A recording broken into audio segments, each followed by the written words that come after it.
দেশের বেশিরভাগ পাম্পে মিলছে না জ্বালানি তেল। ঈদের ছুটিতে ডিপো বন্ধ থাকায় সংকট, বলছেন ফিলিং স্টেশন মালিকরা। বিকেল থেকে পরিস্থিতি উন্নতির আশা।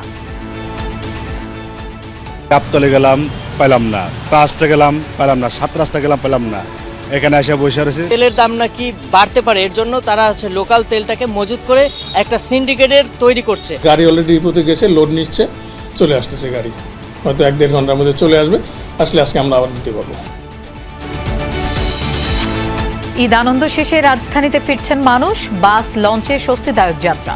কমলাপুর স্টেশনে 4.5 ঘন্টার সিগন্যাল জটিলতা কাটিয়ে স্বাভাবিক ট্রেন চলাচল। যাত্রী হয়রানি বলতে যে বিষয়টা, এরকম কোনো কিছুই আমরা ফেস করিনি। ভিড় নাই, আজকে ভিড়ের আগেই চলে আসছে। ঈদের আগে ছুটিতে গেছি, আবার ছুটি কালকে পরশু অফিস করবো আর কি। আমি আপনার লেগে কোম্পানির লোক মানে রিং এর লোক। আপনি এখানে অপারেশন করছিলেন কেন? আমি মানে ওর ভিতরে আপনার লেগে যে নাটগুলো টাইট ডিসিশন করার জন্য নাটগুলো টাইট দিতে আছে। আগের ভিডিও আছে। আপনি কি পাস? জি, কি পাস? আমি 8 পাস। 8 পাস। রাজধানীর পঙ্গু হাসপাতালের কাছে দালালরা করছেন অপারেশন। ডক্টরস কেয়ার অ্যান্ড ডায়াগনস্টিকের মালিকও বনে গেছেন তারা। যমুনার অনুসন্ধানে উঠে এসেছে ভয়াবহ তথ্য। যে অবস্থা নিয়ে এসে ওই অবস্থা এখন উন্নত হানে দেখে এখন আবার বাই করে নিয়ে যেতে। আমি এখানে ওইরকম না, আমি জাস্ট অন কলে ডিউটি করছি আর কি মাঝে মধ্যে। এদের দালাল নিয়ে আসছে, এখানে ভর্তি করছে। এদের আমরা সেই জায়গায় 6,200 টাকা, আর এরা আমাদের বলছে 10,000 টাকা।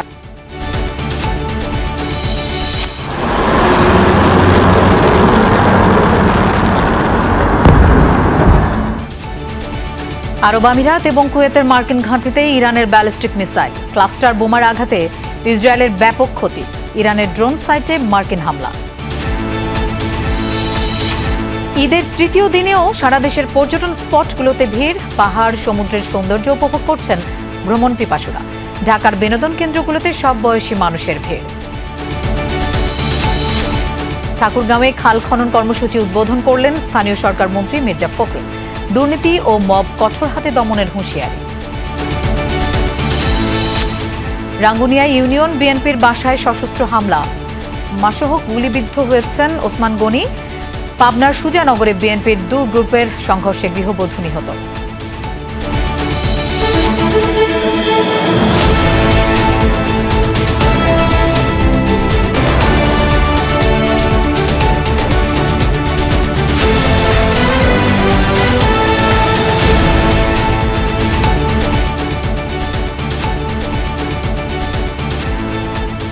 শুভেচ্ছা, আমন্ত্রণ দুপুরে বাংলাদেশের আয়োজনে। আপনাদের সঙ্গে থাকছি আমি মৌসুমী আহমেদ লোপা। এতক্ষণ শিরোনাম দেখছিলাম। সরবরাহ ঘাটতির কারণে সারা দেশের বেশিরভাগ পাম্পে তেল দেয়া বন্ধ রয়েছে। গাড়ি চালকরা জ্বালানির আশায় ঘুরছেন এক পাম্প থেকে অন্য পাম্পে। জানিয়েছেন তাদের ভোগান্তির কথা। পাম্প মালিকরা বলছেন, ঈদের ছুটিতে 2 দিন ডিপো থেকে তেল সরবরাহ বন্ধ থাকায় এই সাময়িক সংকট সৃষ্টি হয়েছে। বিকেল নাগাদ পাম্পে তেল সরবরাহ স্বাভাবিক হওয়ার আশা প্রকাশ করেছেন তারা। হয়তো সিকিউরিটি গার্ড বা যে কোনো তার সাথে কথা বললে যে 2টার পরে আপনার তেল দেওয়া হবে। ঈদের দিন আসি দেখি যে পাম্প বন্ধ। দিলে 4.5 হলো হাফ গাড়ি হয়, সে জায়গায় দিচ্ছে 2,000, 3,000, 2-3,000 লিটার নিয়ে তো আসতে পারবে না গাড়ি।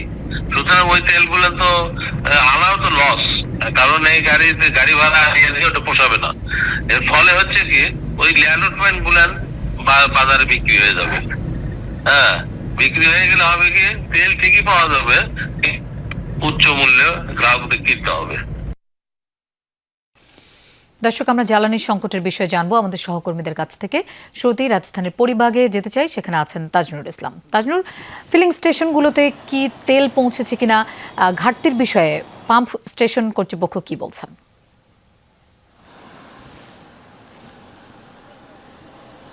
লোপা, কয়েকটি ফিলিং স্টেশনে এরই মধ্যে তেলবাহী গাড়ি প্রবেশ করায় তারা কার্যক্রম শুরু করেছে। যেমন আগের ঘন্টাতে আমি ট্রাস্টের খবর বলছিলাম। তবে রাজধানীতে একটি পাম্প যেটি আসলে তাদের কার্যক্রম সবসময়ই চালু রেখেছিল, সেই পাম্পটি হচ্ছে এই পরিবাগের মেঘনা মডেল সার্ভিস সেন্টার। তারা যদিও একটা নির্দিষ্ট পরিমাণ তেল দিচ্ছে, প্রত্যেকটি মোটরসাইকেলে তারা 600 টাকার তেল দিচ্ছে। আর প্রত্যেকটি ছোট গাড়ি অর্থাৎ 4 চাকার যে ছোট গাড়িগুলো রয়েছে সেগুলোতে তারা 10 লিটার পর্যন্ত দিচ্ছে। আর একটু বড় সাইজের যেগুলো মাইক্রো বলি আমরা, যেগুলোকে মাইক্রোবাস, সেগুলোতে তারা সর্বোচ্চ 25 লিটারের মতো তেল দিচ্ছে। এই অনুপাতে তেল দেওয়ার কারণে তাদের মজুদ যেটুকু ছিল সেটুকু দিয়ে তারা কার্যক্রম চালিয়ে যাচ্ছেন। আর ঠিক এই পাম্পের সাথেই আরেকটি পাম্প রয়েছে এখানে, পূর্বাচল ট্রেডার্স, তারাও এরকম 500-600 টাকার তেল মোটরসাইকেলে দিচ্ছে। এবং যেটি হচ্ছে যে তেল পাচ্ছেন সেটি একটা স্বস্তির খবর। তবে এই একটি মাত্র পাম্পে তেল দিচ্ছে সেই খবরটি জানার পরে, যেহেতু সোশ্যাল মিডিয়াতে সকাল থেকে কিংবা গতকাল রাত থেকেই এই আলোচনাটি বেশ সরব ছিল, নেটিজেনরা এই তথ্যটি আদান প্রদান করছিলেন যে কোন পাম্পে তেল দেওয়া হচ্ছে কি হচ্ছে না। সেই হিসেবে অন্য যে কোনো পাম্পের চাইতে এই পাম্পে মানুষের সংখ্যা, চাপ, ভিড় অনেক বেশি। এবং সেই চাপের কথা যদি বলি যে এই পরিবার থেকে শুরু করে শাহবাগ পর্যন্ত পৌঁছে গিয়েছে এই মোটরসাইকেলের সারি। আরেকটি সারি দেখেছি আমরা পরিবারের ভেতরে, একেবারে আরও প্রায় 1 কিলোমিটার 1.5 কিলোমিটার ছাড়িয়ে গেছে। তবুও স্বস্তির খবর এটি যে তারা বাইকে অন্ততপক্ষে যেটুকু তেল পাচ্ছে সেটুকু দিয়ে তারা অন্তত কিছু সময় কিংবা কয়েকদিন চালাতে পারবেন। অন্য আরও যে পাম্পগুলো রয়েছে, আমরা আরও কয়েকটি এলাকায় ঘুরেছি, বিশেষ করে 7 রাস্তা, তেজগাঁও, সে সমস্ত জায়গাতে আসলে কার্যক্রম এখনও শুরু করতে পারেনি, সেরকমই আমরা দেখে এসেছি। তবে পাম্প মালিকরা যে কথাটি বলেছিলেন যে তাদের গাড়ি ডিপো থেকে যখন পৌঁছবে পাম্পগুলোতে, তখনই কেবলমাত্র এই যে সাপ্লাই কিংবা যে সরবরাহ ব্যবস্থা সেটি তখন কেবলমাত্র স্বাভাবিক হওয়ার সম্ভাবনা রয়েছে। তার জন্য আপনাকে ধন্যবাদ আমাদের সাথে যোগ দেওয়ার জন্য। দর্শক, আমরা এবার নারায়ণগঞ্জে যেতে চাই, সেখানকার ডিপো পরিস্থিতির খবর জানবো। আমির হোসেন স্মিথকে আমরা দেখতে পাচ্ছি। স্মিথ, ডিপো থেকে তেল সরবরাহ শুরু হয়েছে কিনা সেটি জানাবেন, এবং যদি না হয় তাহলে কখন নাগাদ সেটি স্বাভাবিক হতে পারে?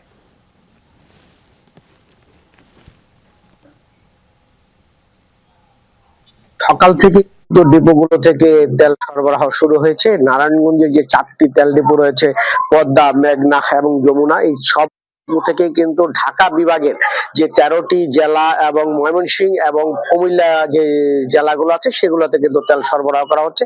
আমরা সকাল থেকে সেই খবর জানাচ্ছিলাম এবং এখন থেকে বেশ কিছু তেল ডিপোতেই কিন্তু যেই পরিমাণ চাহিদা তার থেকে কম তেল দেওয়া হচ্ছে, যে কারণে কিন্তু যে রেশনিং যে পদ্ধতি সেই পদ্ধতিটা এখনো চালু আছে। তারা বলছেন যে চাহিদার তুলনায় তেল সরবরাহ কম হচ্ছে, যে কারণে কিছুটা সংকট তারা আছেন। তবে তেল যেহেতু সকাল থেকে দেওয়া হচ্ছে, সে কারণে ঢাকা শহরের পেট্রোল পাম্পগুলোতে যে সংকট দেখা দিয়েছে সেই সংকট হয়তো দুপুর নাগাদ বা বিকাল নাগাদ সেটি অনেকটা স্বাভাবিক হয়ে আসবে, এমনটাই তারা আশ্বস্ত করেছেন। আমি এই পদ্মা ওয়েল ডিপোতে আছি, সেখানে আমরা যে খোঁজ খবর নিজেদের জানতে পেরেছি আজকে এই ঢাকা বিভাগের 86টি পেট্রোল পাম্প এবং বাকি 104টি, অর্থাৎ টোটাল 104টি প্রতিষ্ঠানের মধ্যে তারা তেল সরবরাহ করছেন। তারা বলছেন যে যেখানে 20,000 লিটার তেল প্রয়োজন সেখানে তারা 9,000 লিটার তেল পাচ্ছেন, যেখানে 18,000 লিটার তেল প্রয়োজন সেখানে তারা 12,000 বা 11,500, 13,000 লিটার তেল পাচ্ছেন। এইভাবে তেলগুলা সরবরাহ করা হচ্ছে। এবং ঈদের যে আগে বন্ধ ছিল, অর্থাৎ ঈদের দিন এবং ঈদের পরের দিন, তার আগে অর্থাৎ চাঁদ রাতে যে পরিমাণ তেলের চাহিদা ছিল সেই পরিমাণ তেল ডিপোগুলো থেকে সরবরাহ করা হয়নি, যে কারণে কিন্তু ঢাকা শহরে যে ক্রাইসিসটি সেটি নিয়েছে। আবার কিছু অসাধু ব্যবসায়ী আছে যে তারা তেল মজুত করে বেশি দামে বিক্রির পায়তারা করছে, সেইভাবেও তারা কিছুটা ক্রাইসিস সৃষ্টি করে এই যে বাজারে অস্থিরতা। স্মিথ, বুঝতে পেরেছি, আপনাকে ধন্যবাদ আমাদের সাথে যোগ দেওয়ার জন্য। ঈদের আনন্দ শেষে কর্মব্যস্ত ঢাকায় ফিরতে শুরু করেছেন নগরবাসী। ঈদের ছুটির শেষ দিনে বাস, লঞ্চ, ট্রেনে রাজধানীতে ফিরছেন তারা। ভোর থেকেই সদরঘাট লঞ্চ টার্মিনালে ভিড়তে থাকে দক্ষিণাঞ্চল থেকে ছেড়ে আসা বিভিন্ন গন্তব্যের লঞ্চ। ছুটি দীর্ঘ হওয়ায় এবারের ফেরা অনেকটা স্বস্তিদায়ক বলছেন যাত্রীরা। লম্বা সময় স্বজনদের সাথে থাকতে পেরে খুশি সবাই। বলছেন জীবিকার তাগিদে আবারও নগরীতে ফেরা, কোনো ভোগান্তি ছাড়াই ঢাকায় পৌঁছাতে পেরে স্বস্তি প্রকাশ করেন তারা। এছাড়া ঈদের ছুটির শেষ দিনেও থেমে নেই ঘরমুখো মানুষের যাত্রা। ঢাকাতে পরিবারের সঙ্গে ঈদ করে এখন আত্মীয় স্বজনদের সঙ্গে দেখা করতে গ্রামে যাচ্ছেন অনেকেই। ঈদ যাত্রার ভোগান্তি এড়াতে এখন যাচ্ছেন বলে জানান তারা। আমি গেছিও আগে, আসছিও আগে, যাতে কোনো ভোগান্তি না হয়। সুন্দরভাবে আসলাম, যেহেতু কাজের তাগিদ আছে তাই একটু জলদি আসলাম। সরকারি ছুটির পরে কালকে থেকে অফিস শুরু হবে, এরপর আসলে বোঝা যাবে। তবে এখন পর্যন্ত কোনো ভোগান্তি নেই, সবকিছু খুব সুন্দরভাবে হচ্ছে। যাত্রী হয়রানি বলতে যে বিষয়টা, এরকম কোনো কিছুই আমরা ফেস করিনি। হ্যাঁ, একবার অনায়াসে হচ্ছে টিকিট পেলাম, কেবিন পেলাম।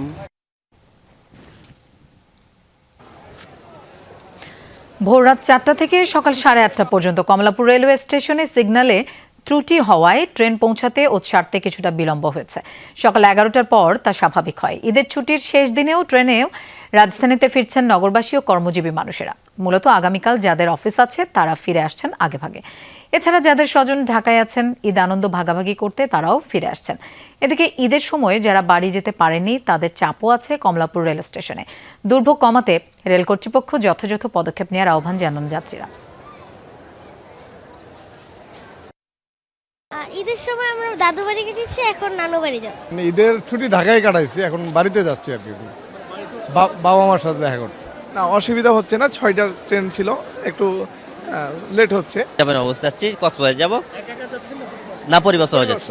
আমরা তিনটা পরিবার একসাথে যাব। পরিবার পরিজনের সাথে ঈদ শেষে ঢাকায় ফিরতে শুরু করেছেন অনেকে, আবারও ছুটির শেষ দিনেও রাজধানী ছাড়ছেন কেউ কেউ। সকাল থেকেই রাজধানীর গাবতলী, মহাখালী সহ বিভিন্ন বাস টার্মিনালে দেখা গেছে যাত্রীদের ভিড়। যাত্রীরা জানান কাল থেকে শুরু হবে অফিস, তাই যানজট ও ভিড় এড়াতে একটু আগেই ঢাকায় ফিরছেন তারা। যারা রাজধানী ছাড়ছেন তারা বলছেন ভোগান্তি এড়িয়ে ঈদের জন্য বাড়িতে যাননি, এখন প্রিয়জনের সঙ্গে ঈদের আনন্দ ভাগাভাগি করতে ঢাকা ছাড়ছেন তারা। অতিরিক্ত জাম ছিল, সেজন্য যাতায়াত করতে পারিনি। নিরিবিলি আছে, এখন নিরিবিলি যে শান্তি পাবো। হ্যাঁ, বাড়িতে গিয়েছিলাম 17 তারিখে, আর আজকে আসা হলো। যাওয়ার সময় এমনিতে যানজট ছিল না, আজকেও আসার সময় কোনো যানজট হয়নি। মেয়ের বাড়িতে গেছিলাম, মেয়ের বাসায় বেড়ানো শেষ করে আবার চলে আসলাম আর কি। আজকে কালকে অফিস আছে।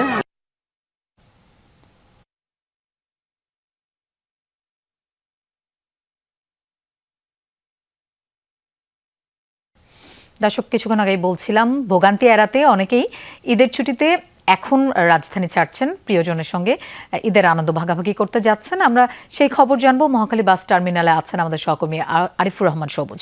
সবুজ, বাস টার্মিনালে আজ ঘরমুখ মানুষের ভিড় কেমন দেখছেন?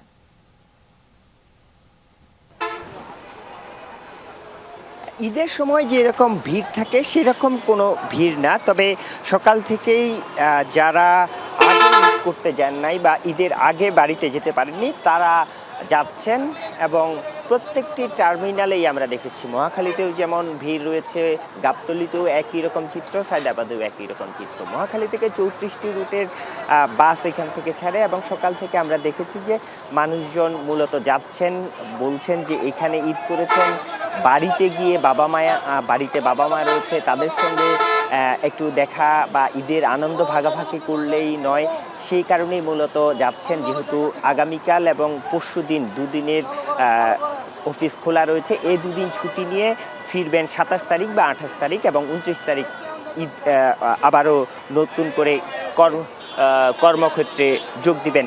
মূলত এই হচ্ছে যাওয়ার কারণ, এবং অনেকেই ওই সময়ে যেহেতু ঈদের আগে বাড়তি ভোগান্তি ছিল, ভিড় ছিল, টিকিটের সংকট ছিল, সে কারণে অনেকে এড়িয়ে গেছেন। এখন মূলত তারা বাড়িতে ফিরছেনও অনেকেই বাড়িতে ঈদ করে, এবং সেই সংখ্যাটি যারা যাচ্ছেন তাদের তুলনায় অনেক কম। তবে বিকালের পর থেকে ঈদ শেষ করে রাজধানীতে ফেরার যে মানুষ, সেই মানুষের সংখ্যা বাড়বে, এবং এটির সবচেয়ে বেশি ভিড় হবে আগামীকাল সকাল থেকে, পরিবহন সংশ্লিষ্টরা তাই মনে করছেন।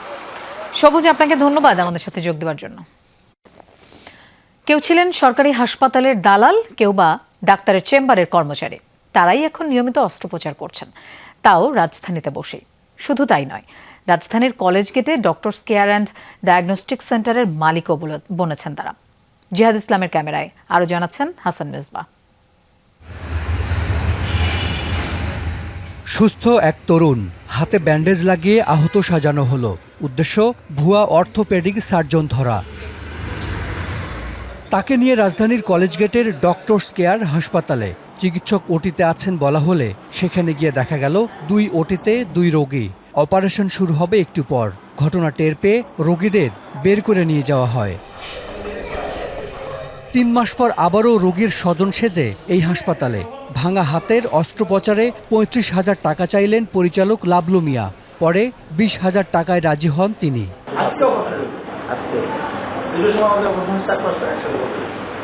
জানা গেল 2 ঘন্টা পর শুরু হবে অন্য এক রোগীর অপারেশন। পরে ছদ্মবেশে আমরা ঢুকে পড়ি অপারেশন থিয়েটারে। ওটি টেবিলে এক নারী, তার ভাঙা পায়ে চলছে অস্ত্রোপচার। বসানো হচ্ছে ফিক্সেটর। আমাদের উপস্থিতির কারণে হাত গুটিয়ে দাঁড়িয়ে থাকেন সবাই। এখানে নেই কোনো চিকিৎসক। অপারেশন হচ্ছে? আপনি কি ভাই এভাবে ঢুকে গেলেন ভাই? আমি যৌনটমি সাংবাদিক। রোগীর ক্ষতি হতে পারে, কেউ নড়বেন না। না, কেউ লড়বে না। সার্জারির এই পদ্ধতিকে বলা হয় ইলিজার্ভ। অত্যন্ত সূক্ষ্মভাবে কাজটি করতে হয়। এটি করছেন রনি নামের এই ব্যক্তি, যিনি 8ম শ্রেণী পাস। আপনি কি পাস? আমি আপনার লেগে কোম্পানির লোক ইলিজার মানে রিং এর লোক। আপনি এখানে অপারেশন করছিলেন কেন? আমি মানে ওর ভিতরে আপনার লেগে যে নাটগুলো টাইট ডিসিশন করার জন্য নাটগুলো টাইট দিতে আচ্ছা, আগের ভিডিও আছে। আপনি কি পাস? জি কি পাস? আমি 8 পাস। 8 পাস।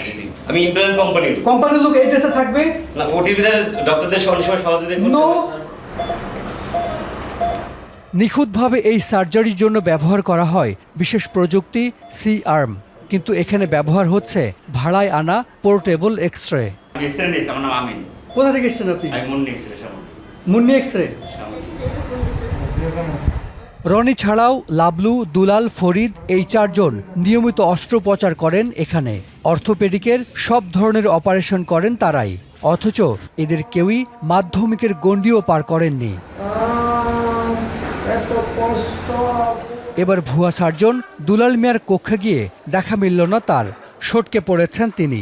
এটা হচ্ছে ছাড় বসে, আমাদের ম্যানেজার আছে, ম্যানেজারের সাথে কথা বলেন। দুলাল এরই মধ্যে কানে আসে এক রোগীর চিৎকার। শব্দ অনুসরণ করে যেতে থাকি সেখানে।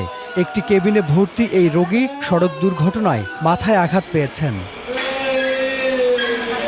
যে অবস্থা নিয়ে এসে ওই অবস্থায় এখন উন্নত হানি দেখে তো এখন আবার বাই করে নিয়ে যেতেছি। NICU ও ICU মিলিয়ে চিকিৎসক 1 জন। তিনিও আবার এসেছেন অন কলে। দেখা মিলল না নিয়মিত চিকিৎসকের। আমি এখানে ওইরকম না, আমি জাস্ট অন কলে ডিউটি করছি আর কি মাঝে মধ্যে। কিন্তু এখানে তো পার্মানেন্ট কোনো ডক্টর আমরা আইসিইউতে পেলাম না। অন কল দিয়ে আইসিইউ NICU কিভাবে চলবে? এটা অথরিটির সাথে কথা বলেন, এটা আমি কিভাবে বলবো? সেবা যেমনই হোক, থেমে থাকে না বিল। একদিনে এই রোগীর ICU বিল এসেছে ৬২,০০০ টাকা। তাকেও সরিয়ে নেওয়া হচ্ছে এই হাসপাতাল থেকে। এই হাসপাতালে প্যাথোলজি ল্যাব তালা দেয়া। ম্যানেজার জানান ল্যাবটি ব্যবহার করেন না তারা। পরীক্ষা করানো হয় বাইরে থেকে। ইসলাম ডায়াগনস্টিক আছে, বায়োল্যাব আছে, তারপর ওদের কাছ থেকে আমরা এটা নিই। আমরা ভেতরে যেতে চাই, এক পর্যায়ে তালা খুলে দিতে বাধ্য হয় কর্তৃপক্ষ। ভেতরে জ্বলছে আলো, অর্থাৎ কিছুক্ষণ আগেই এখানে ছিলেন কেউ। আপনি বললেন যে এখানে সব বন্ধ, তাহলে রিপোর্ট কিভাবে হচ্ছে? এই যে রিপোর্ট আসে না, কিভাবে হচ্ছে? আমার বন্ধ রাখছিলাম, পরে আবার স্যারের সম্মতিতে আবার শুরু করছি। ডক্টর কেয়ার নামের এই হাসপাতালে প্যাথোলজিটি তালাবদ্ধ ছিল। এই কর্মকর্তা বলছিলেন যে এখানে তারা এই রিপোর্ট প্রস্তুত করেন না, কিন্তু ভেতরে এসে আমরা দেখি কিছুক্ষণ আগে এই রিপোর্টটি প্রস্তুত করা হয়েছে। শুধু এই রিপোর্ট না, আরও অনেকগুলো বিল এখানে প্রস্তুত করা, মানি রিসিট তৈরি করা হয়েছে। এমনকি এখানে মেশিনও অন করা আছে। একটু আগে হয়তো স্যাম্পলও কালেকশন করা হয়েছে। তার মানে এই প্যাথোলজিটি পুরোপুরি চালু আছে, কিন্তু কোনো ম্যান পাওয়ার নাই। তাহলে রিপোর্ট প্রস্তুত করে কে, মানুষ নাকি ভূতে? ভর্তি রোগীদের বেশিরভাগকেই দালালদের মাধ্যমে আনা হয়েছে। আশপাশের সব সরকারি হাসপাতাল থেকে রোগী ভাগাতে তাদের হয়ে কাজ করেন অনেকে। আইসিইউ থেকে এখানে আমাদের ওখানে সিকিউরিটি গার্ড এখানে নাম্বার দিছে। দালালে আমাদের এই জায়গা নিয়ে আসছে, এদের দালাল নিয়ে আসছে, এখানে ভর্তি করছে। এদের আমরা সেই জায়গা ৬,২০০ টাকা, আর এরা আমাদের বলছে ১০,০০০ টাকা। আগে যারা একসময় বিভিন্ন হাসপাতাল থেকে দালালি করে রোগী ভাগিয়ে নিয়ে নিজেরাই হাসপাতাল দিয়েছেন, সেই হাসপাতালে সুন্দর করে লিখে রেখেছেন দালাল হইতে সাবধান। এই হাসপাতালে অস্ত্রোপচার যেই করুক, অর্থোপেডিকের রোগী ভর্তি হয় ডাক্তার জাহাঙ্গীরের নামে। দেখা হয় তার সঙ্গেও। MBBS ডক্টর লিখে রেখেছেন দালাল হইতে সাবধান। এই হাসপাতালে অস্ত্রোপচার যেই করুক, অর্থোপেডিকের রোগী ভর্তি হয় ডাক্তার জাহাঙ্গীরের নামে। দেখা হয় তার সঙ্গেও। MBBS ডক্টর হয়ে আপনি কিভাবে এরকম সেটআপে ওটি করেন? এটা লাভলু হলো ইমপ্লান্টের অ্যাসিস্ট্যান্ট। এখন অনেক ইনস্ট্রুমেন্ট ইমপ্লান্ট নতুন আসে, ওগুলো সেটআপ করা, স্ক্রু টাইট দেওয়া, এগুলা করে। ইলিজার্ভ। দেশে হাতে গোনা কয়েকজন মাত্র চিকিৎসক এই সার্জারি করে থাকেন। অদক্ষ কেউ এই সার্জারি করলে বড় ধরনের ক্ষতি হতে পারে রোগীর। তাদেরকে ইনভাইট করে কারা? আমাদের সো-কল শিক্ষিত অর্থোপেডিক সার্জন। এবং এটা কত যে ভয়ঙ্কর, এটা দেশের জন্য একটা মানহানিকর জিনিস, অসম্মান। কেন রোগীদের সঙ্গে এত বড় প্রতারণা, সেই উত্তর জানা দরকার। পরের দিন আবারও সেই হাসপাতালে গেলে পাওয়া গেল দুলাল মিয়াকে। আপনারা যে ওটি করেন, আমি ওটি পোশাকই পরে আমাদের লাভলুবাই করে, এটা অস্বীকার করেছে, লাভলুবাই করে, জনি করে, ফরিদ করে না, রনি করে, এটাও আমার বাধ্যতা।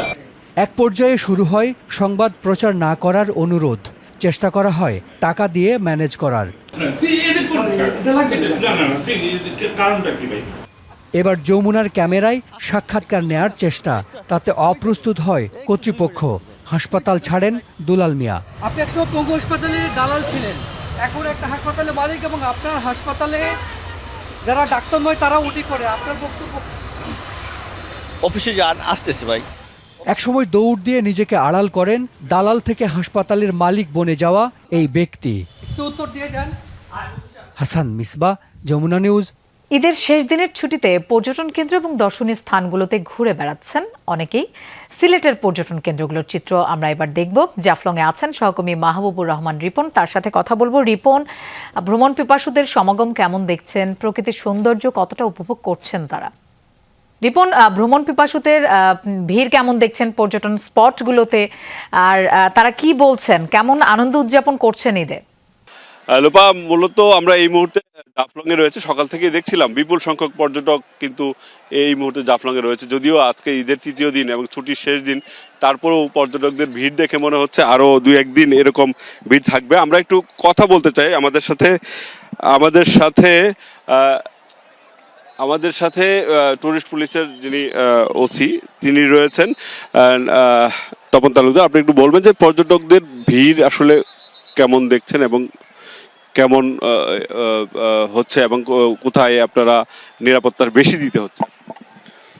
ধন্যবাদ। বাংলাদেশের নানান প্রান্ত থেকে পর্যটকদের প্রচুর সমাগম হয়েছে। তো আমাদের জাফলংয়ের প্রত্যেকটা স্পটে আমাদের পর্যাপ্ত পরিমাণ পুলিশ মোতায়েন আছে।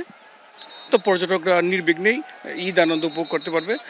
আশা করতেছি আমাদের আজকে পর্যটকের সংখ্যা প্রায় 1 লাখ হবে। লোপা, শুনছিলেন প্রায় 1 লাখ পর্যটক, কিন্তু 1 লাখ পর্যটক এই জাফলংয়ে সকাল থেকে এখন পর্যন্ত এসছে এবং এটা টুরিস্ট পুলিশের যে হিসাব সেই হিসাব। এই মুহূর্তে আপনি দেখতে পাচ্ছেন যে নদীটি রয়েছে, সীমান্ত নদী, ভারত থেকে আসার যে নদী, সেই নদীতে পর্যটকরা গোসল করছেন এবং তাদের যে আনন্দ উপভোগ করছেন। এর পাশাপাশি একটি দৃশ্য দেখে রাখবেন, এর পাশে কিন্তু ইন্ডিয়ান পর্যটকরাও রয়েছেন। তারা কেউ যদিও এখনো পানিতে নামেননি, তারা এই পাশে আসছেন। বিএসএফ সদস্যরা সেখানে তাদেরকে পাহারা দিচ্ছেন। এর পাশাপাশি এই পয়েন্টটার পাশাপাশি কিন্তু জাফলংয়ের যে আরও কয়েকটি জায়গা রয়েছে, বিশেষ করে খাসিয়াপল্লীতে পর্যটকরা যাচ্ছেন। এখান থেকে খাসিয়াপল্লী এবং এর পাশাপাশি যে মায়াবী ঝর্ণা রয়েছে সেখানেও পর্যটকরা যাচ্ছেন এবং চা বাগানগুলোতে, আশেপাশে যে কয়েকটি চা বাগান আছে সেই চা বাগানেও পর্যটকদের ভিড় লক্ষ্য করা যাচ্ছে। সব মিলিয়ে এই মুহূর্তে আসলে পর্যটকদের উপচে পড়া ভিড় এই জাফলংয়ে আমরা লক্ষ্য করছি এবং সবাই পরিবার পরিজন নিয়ে এসছেন, কেউ বন্ধু বান্ধব নিয়ে এসছেন। সবচেয়ে বেশি আসছেন মূলত উঠতি বয়সের যুবক, যারা আসলে একই এলাকার বন্ধু বান্ধব মিলে সবাই মিলে এখানে আনন্দ উপভোগ করতে আসছেন। এবং যেটা আমরা দেখছিলাম গতকালেও বিভিন্ন পর্যটন কেন্দ্রে তাদের উপচে পড়া ভিড় ছিল এবং পরিবারের সদস্য নিয়ে যারা আসছেন তারা আসলে মূলত এই ছুটিকে, ঈদের আনন্দকে উপভোগ করার জন্য এখানে আসছেন। সব মিলিয়ে আগামীকালও এরকম ভিড় থাকবে বলে এখানকার আর পর্যটন সংশ্লিষ্টরা মনে করছেন। লোপা। রিপন, আপনাকে ধন্যবাদ। আমরাও প্রচুর মানুষের সমাগম দেখছিলাম। ধন্যবাদ আমাদের সাথে যোগ দেওয়ার জন্য। আমরা এবার যেতে চাই তানভীর মৌসুমের কাছে। তাকে দেখতে পাচ্ছি জাতীয় চিড়িয়াখানায় আছেন মিরপুরের। তানভীর মৌসুম, গত দুদিনই তো আমরা দেখেছি চিড়িয়াখানায় প্রচুর মানুষের সমাগম, ছোট বড় সবাই খুব আনন্দ উদযাপন করছেন। আজকের চিত্রটা কেমন দেখছেন?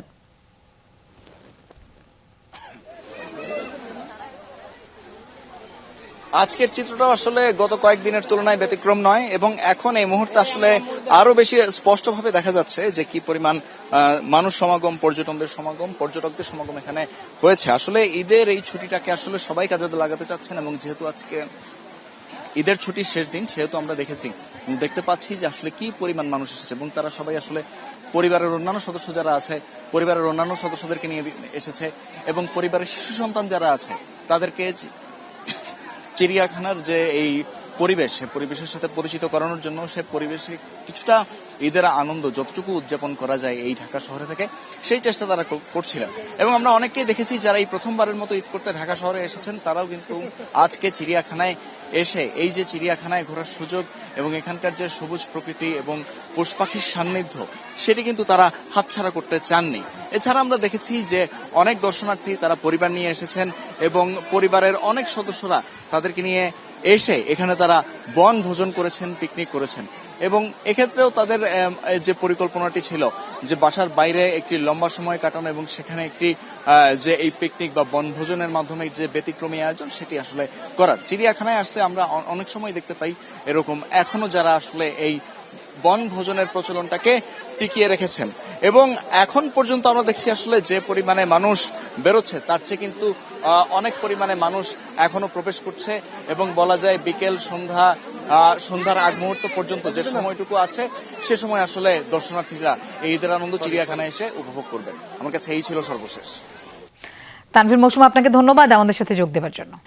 জ্বালানি স্থাপনায় হামলার প্রতিশোধ নিতে মার্কিন ঘাঁটি এবং ইসরায়েলি ভূখণ্ডে ব্যাপক হামলা চালিয়েছে ইরান। আরব আমিরাত এবং কুয়েতের মার্কিন ঘাঁটি লক্ষ্য করে ব্যালিস্টিক মিসাইল ছোড়ে আইআরজিসি। অন্যদিকে ক্লাস্টার ওয়ারহেডবাহী মিসাইলের আঘাতে ইসরায়েলে ব্যাপক ক্ষয়ক্ষতি হয়। এদিকে ইরানের ড্রোন সাইটেও ভয়াবহ হামলা চালায় মার্কিন বাহিনী।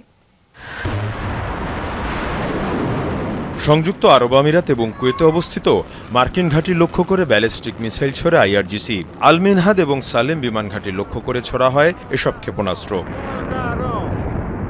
এদিকে রোববার রাতভর রাজধানী তেল আবিব সহ মধ্য ইসরায়েলের বিভিন্ন স্থাপনা লক্ষ্য করে ক্লাস্টার ওয়ারহেডযুক্ত একাধিক ক্ষেপণাস্ত্র ছোড়ে আইআরজিসি। বেশ কয়েকটি মিসাইল প্রতিহত করে আকাশ প্রতিরক্ষা ব্যবস্থা। হুঁশিয়ারি জানিয়ে আইআরজিসির পক্ষ থেকে জানানো হয় ইরানের জ্বালানি কেন্দ্রে হামলার জবাব দিতে এ পদক্ষেপ। ইরানের জ্বালানি কাঠামোয় হামলা করা হলে তার জবাব এভাবেই কঠোরভাবে দেওয়া হবে। আমেরিকার অধীনে থাকা যা কিছু আছে সবকিছুকে টার্গেট করা হবে। তবে বেশ কিছু স্থানে আঘাত হানে এসব মিসাইল, যাতে ব্যাপক ক্ষয়ক্ষতি হয়। হামলার কারণে মঙ্গলবার পর্যন্ত সকল শিক্ষা প্রতিষ্ঠান বন্ধ এবং 50 জনের বেশি সমাবেশ নিষিদ্ধ করেছে ইসরায়েলি কর্তৃপক্ষ। ইসরায়েলের প্রাণকেন্দ্রে ইরানের হামলা অব্যাহত আছে। আমরাও এর জবাবে হামলা দিয়েছি। পাল্টা প্রতিরক্ষামূলক অভিযান আমরা অব্যাহত রাখব।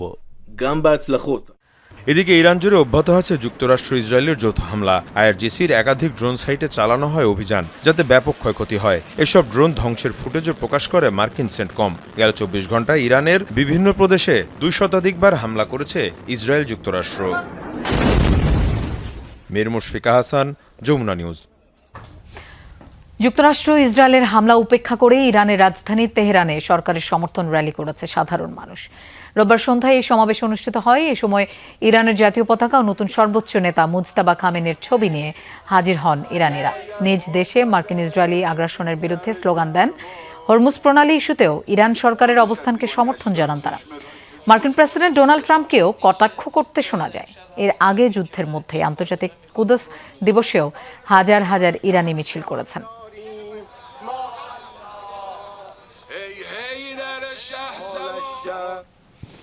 লেবাননের গুরুত্বপূর্ণ কাসমিয়া সেতু গুড়িয়ে দিয়েছে ইসরায়েল। রোববার দেশটি লিতানি নদীর উপর অবস্থিত সেতুটিতে বোমা হামলা চালায় আইডিএফ। এতে পুরোপুরি ধ্বংস হয়ে যায় সেতুটি। তেল আবিবের প্রতিরক্ষামন্ত্রী ইসরায়েল কাতস লিতানি নদীর উপর থাকা সব ব্রিজ ধ্বংসের নির্দেশ দেওয়ার পরই এই পদক্ষেপ নিল ইসরায়েলি সেনারা। এছাড়া ইসরায়েলি সীমান্তবর্তী এলাকাগুলোতে থাকা লেবানিজদের ঘরবাড়িও গুড়িয়ে দেওয়ার নির্দেশ দিয়েছেন তিনি। ইরানের সাথে যুদ্ধ শুরুর পর লেবাননেও নিয়মিত নির্বিচার বোমা বর্ষণ করে যাচ্ছে ইসরায়েল। এর আগে লেবানন থেকে চালানো হামলায় এক ইসরায়েলের মৃত্যু হয়েছে বলে অভিযোগ করেছে দেশটির সরকার। এদেশের মানুষ ধর্ম নিয়ে ব্যবসা পছন্দ করে না, তাই ধর্মকে বিক্রি করে কিছু করা সম্ভব নয় বলে মন্তব্য করেছেন এলজিআরডি মন্ত্রী মির্জা ফখরুল ইসলাম আলমগীর। সকালে ঠাকুরগাঁও সদর উপজেলার ভাবলারহাট এলাকায় নদী, নালা, খাল, জলাধার খনন ও পুনঃখনন কর্মসূচির আওতায় হেনা নদীর পুনঃখনন কাজের উদ্বোধন শেষে এসব কথা বলেন তিনি। এ সময় সংশ্লিষ্টদের সৎভাবে খালের খনন কাজ পরিচালনার নির্দেশ দেন এলজিআরডি মন্ত্রী। তিনি বলেন, বিএনপি কখনোই দুর্নীতিকে প্রশ্রয় দেয়নি। দলীয় কারো বিরুদ্ধে অভিযোগ উঠলে কঠোর ব্যবস্থা নেওয়া হবে বলে জানান তিনি। এছাড়া মবকে কঠোর হস্তে দমন করা হবে বলেও জানিয়েছেন মির্জা ফখরুল ইসলাম আলমগীর।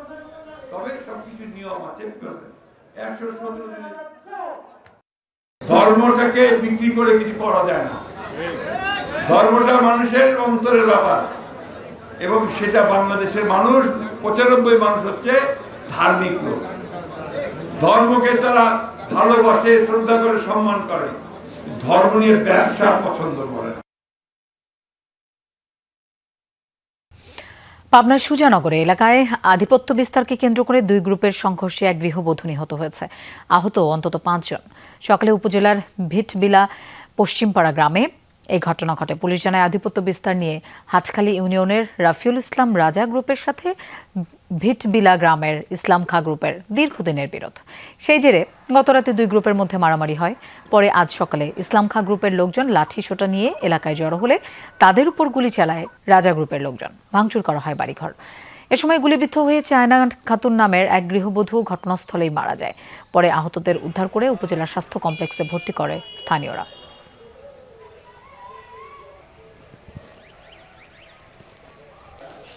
চট্টগ্রামের রাঙ্গুনিয়ায় বিএনপি নেতা ইঞ্জিনিয়ার ওসমান গনির বাড়িতে সশস্ত্র হামলার ঘটনা ঘটেছে। এ সময় গুলিবিদ্ধ হন ওসমান গনি। আহত হয়েছেন তার বাবা মাও। রোববার রাতে সরফভাটা ইউনিয়নে এই ঘটনা ঘটে। ওসমান গনি ইউনিয়ন বিএনপির সাধারণ সম্পাদক। ভুক্তভোগীরা জানান ৩ থেকে ৪ জনের একটি সশস্ত্র সন্ত্রাসী গ্রুপ হামলা চালায়। পরে স্থানীয়রা তাদের উদ্ধার করে প্রথমে রাঙ্গুনিয়া উপজেলা স্বাস্থ্য কমপ্লেক্সে নিয়ে যান। ওসমান গনির অবস্থা আশঙ্কাজনক হওয়ায় তাকে নগরীর এভারকেয়ার হাসপাতালে স্থানান্তর করা হয়েছে। চিকিৎসকরা জানান তার মা ও বাবা শঙ্কামুক্ত। হামলার খবর পেয়ে ঘটনাস্থল পরিদর্শন করেছে দক্ষিণ রাঙ্গুনিয়া থানা পুলিশ। জড়িতদের দ্রুত গ্রেফতারে সাঁড়াশি অভিযান চালানো হচ্ছে বলে জানায় তারা। ইরানি মিসাইলের আঘাতে ব্যাপক ক্ষতিগ্রস্ত আরাদ শহর ঘুরে দেখেছেন ইসরায়েলি প্রধানমন্ত্রী বেনিয়ামিন নেতানিয়াহু। শনিবার ইসরায়েলের দিমোনা আর আরাদ শহরকে টার্গেট করে মিসাইল হামলা চালায় ইরান। বিপ্লবী গার্ড আইআরজিসির দাবি, ইসরায়েলের সামরিক স্থাপনা লক্ষ্য করেই হামলা চালিয়েছে তারা। তবে এই হামলায় বেশ কিছু বেসামরিক ভবন ব্যাপক ক্ষতিগ্রস্ত হয়। আহত হন আরও বেশ কয়েকজন। হামলার ভয়াবহতা দেখে বিস্ময় প্রকাশ করেন ইসরায়েলি প্রধানমন্ত্রী বেনিয়ামিন নেতানিয়াহু। তার দাবি, অলৌকিকভাবে এই হামলায় কেউ নিহত হয়নি। জানান, প্রায় 10 মিনিট ধরে সতর্কতা সাইরেন বাজায় অনেকেই সরে যেতে পেরেছিল নিরাপদ অবস্থানে। আবারও উত্তর কোরিয়ার গণপরিষদের প্রেসিডেন্ট নির্বাচিত হয়েছেন উত্তর কোরিয়ার সর্বোচ্চ নেতা কিম জং উন। সোমবার দেশটির রাষ্ট্রীয় সংবাদ মাধ্যম কেআরটি নিশ্চিত করেছে এই তথ্য। এর আগে রোববার দেশটির গণপরিষদের অধিবেশন অনুষ্ঠিত হয়। এই বৈঠকেই আনুষ্ঠানিকভাবে কিম জং উনকে পুনরায় এই দায়িত্ব দেওয়া হয়। তবে এটি আনুষ্ঠানিকতা মাত্র। মূলত অধিবেশনে কি সিদ্ধান্ত হবে তা আগে থেকে নির্ধারণ করে দেয় সরকার বা শাসক দল। উত্তর কোরিয়া সরকারের ভবিষ্যৎ পরিকল্পনা অনুমোদনের জন্য অবশ্য এই গণপরিষদের বৈঠক গুরুত্বপূর্ণ। সম্প্রতি অদ্ভুত সব নিয়মে দেশটিতে পার্লামেন্ট নির্বাচনও অনুষ্ঠিত হয়েছে।